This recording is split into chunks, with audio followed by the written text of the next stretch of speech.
Você está falando sobre isso, sobre as aflições, né? E eu queria falar um pouquinho dessa grande tribulação, desse grande terremoto que você passou na sua vida, né? A gente já ouviu alguém dizendo assim, quando você perde seus pais, né? Você é um órfão, né? Quando alguém perde o marido, é uma viúva, mas não tem um nome, né? Para quem perde um filho, porque naturalmente não deveria ninguém perder um filho, né? E você já tem um filho diante de Deus, que já está diante do Senhor.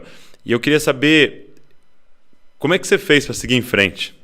Porque eu vi, assim, de verdade, eu vi você hoje ministrando e tudo, e, por exemplo, falando para mim, poxa, estou fazendo faculdade, fazendo mais uma faculdade, depois de 25 anos já no ministério, estou fazendo uma faculdade de psicologia e tal. Como é que você fez para seguir em frente diante de tudo isso?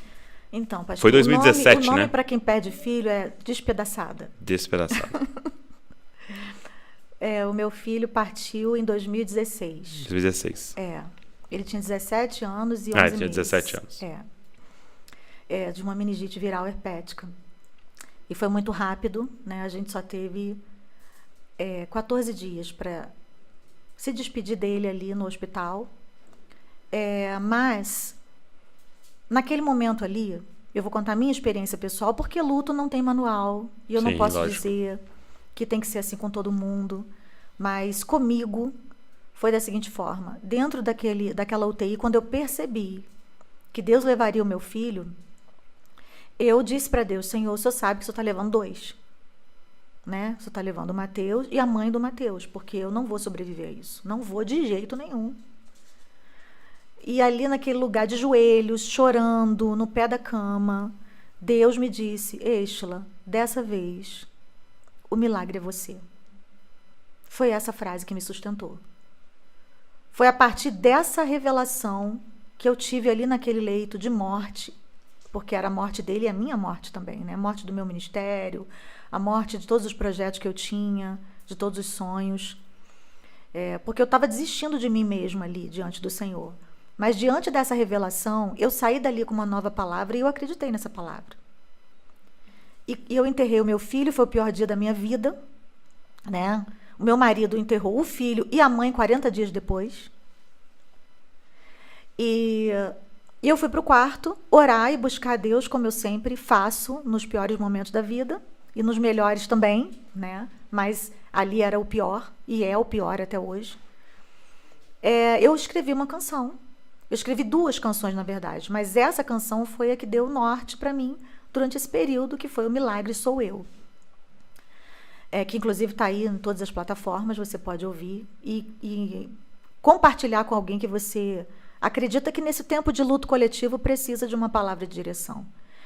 Eu acredito que algo aconteceu em mim de verdade. Eu acredito que cientificamente tem uma explicação para isso, que Deus usou essa frase na minha vida, não como uma frase de efeito para botar na camisa ou apenas para botar uma hashtag, o milagre sou eu. Mas realmente para me fazer acreditar, de fato, para fazer com que todo o meu corpo acreditasse nessa verdade e eu parasse de morrer aos poucos. E eu tivesse vontade de viver por algo maior que Deus tinha para mim. Que tinha a ver com a minha vida, com o meu futuro, com minha família que permanecia viva, com meu marido Odilon, com meu filho Lucas, que está vivo, com os meus pais e com todos que estavam ao meu redor. E com toda a geração de pessoas que estavam ali na expectativa do que aconteceria. Porque o mundo inteiro tinha certeza que o Mateus seria curado. Inclusive, o hospital ele recebeu, em média, 300 pessoas por dia. É mesmo? Durante o período em que eu estive ali. Porque eu lembro que foi uma mobilização de oração uma na nação inteira. Muito grande. Eu estou muito acostumada a ver Deus operar milagre, a Deus curar. Eu não estava acostumada a ver Deus não fazer. O estranho era não fazer. O estranho foi Deus não fazer, porque eu já estava acostumada com essa atmosfera de vamos orar, todo mundo, mutirão, orar e Deus mudar, reverter o quadro. Isso para mim é a coisa mais normal do mundo, nessa minha trajetória de crente. O difícil foi não ver e continuar crendo. E foi exatamente o que aconteceu comigo. Eu tive que passar por essa experiência. Por que Deus me confiou algo assim tão grande? Não sei, não tenho a mínima ideia. Ele nunca me explicou. Eu não tenho a menor ideia. Deus levou seu filho para não te dar trabalho. Totalmente incoerente essa palavra. Algumas pessoas falaram isso comigo. Eu tive vontade, assim, de trucidar. Não existe isso. Sabe? Deus não dá explicação para tudo, pastor Douglas. Cada vez que quanto mais eu leio a Bíblia, mais eu vejo que para algumas pessoas Deus explica. Para Jó, ele nunca explicou nada. Abacuque foi o profeta questionador.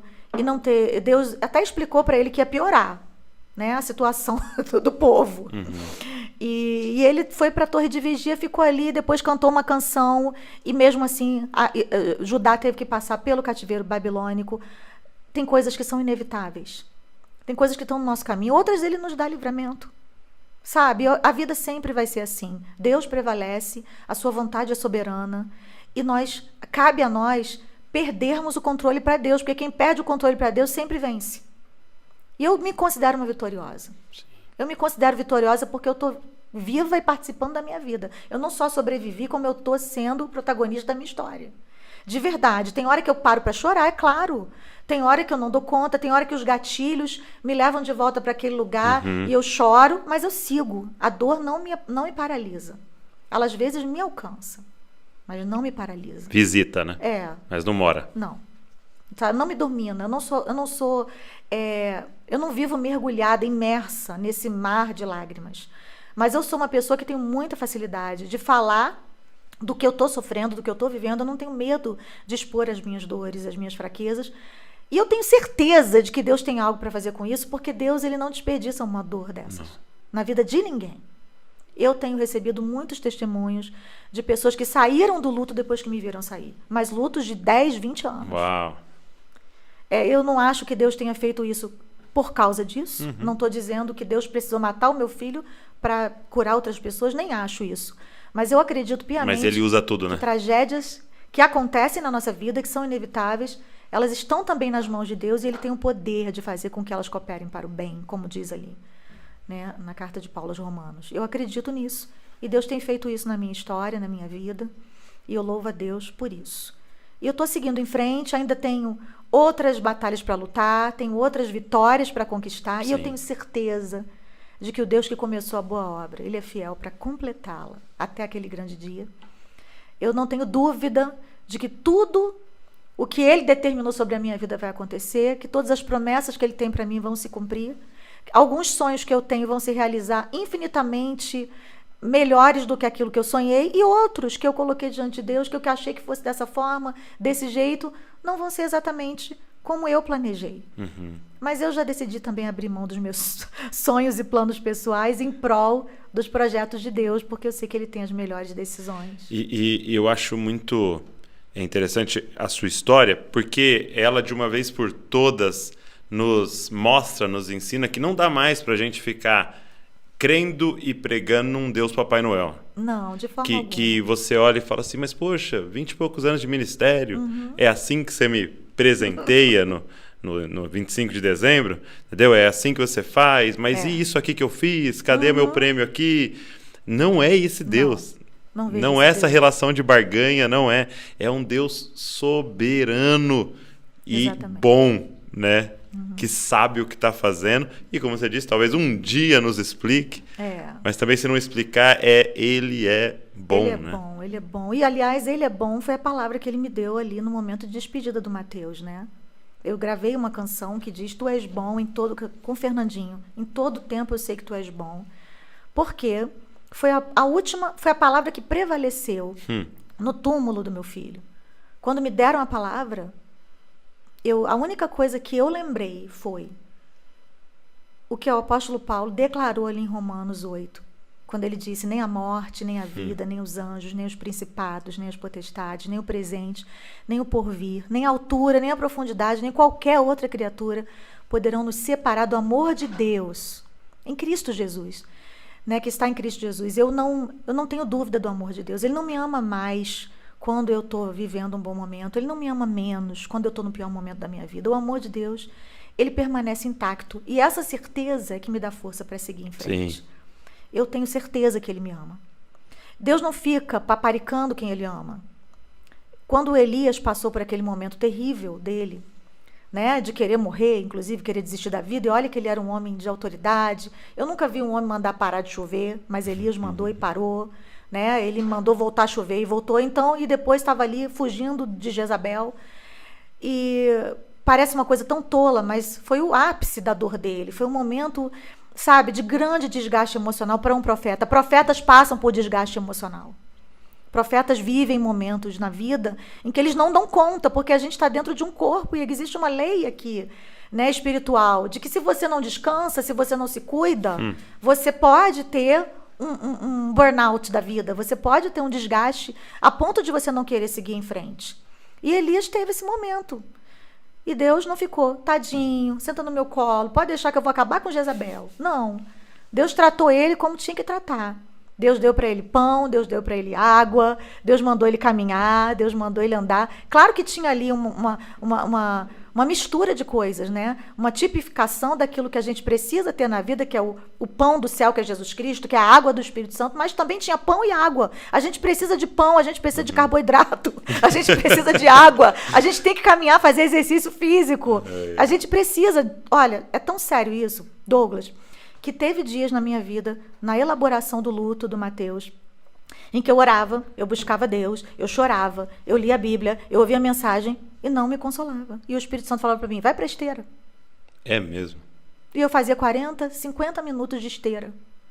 E aquilo ali me dava uma nova vida. Eu percebi que o que eu precisava, junto com todo o resto, era também me exercitar, porque eu estava deitada na cama, jogada no sofá, entendeu? E o meu corpo estava precisando produzir hormônios. E tudo que a gente precisa na vida está dentro do nosso corpo. A gente precisa também buscar essas coisas que Deus já colocou em nós, né? A saúde física, emocional, espiritual, tem que andar junto, né? Não adianta só você cuidar de um lado e deixar o outro descoberto. Então, eu também comecei a adquirir novos hábitos de vida, né? Tudo isso para continuar viva, né? Deus, ele é parceiro de quem decide viver. Só quero deixar essa palavra aqui para você que está me ouvindo. Você que decidiu viver, Deus é teu parceiro, porque Ele é a vida. Mas se você decidir passar o pior momento da sua vida, trancado no quarto, com tudo fechado, sem escovar os dentes e sem tomar banho, Deus vai estar com você presente também. Ele te ama da mesma forma, mas a escolha é sua. Sim. Ele não vai te forçar, ele só vai te mostrar um caminho de cura. E você trilha se quiser, né? Eu escolhi esse caminho de ser um milagre, eu tenho sido e eu tenho aplicado isso em todas as áreas da minha vida e tem dado muito certo. Eu espero que outras pessoas possam ser encorajadas também. Eu acho que o grande desafio que a gente vive diariamente nessas situações é a gente não usar a situação para interpretar Deus, né? A gente quer colocar o óculos do luto e falar, deixa eu olhar para Deus agora. Então, com esse óculos, ele não é bom. Mas é o contrário, né? Colocar a lente dele e interpretar as situações.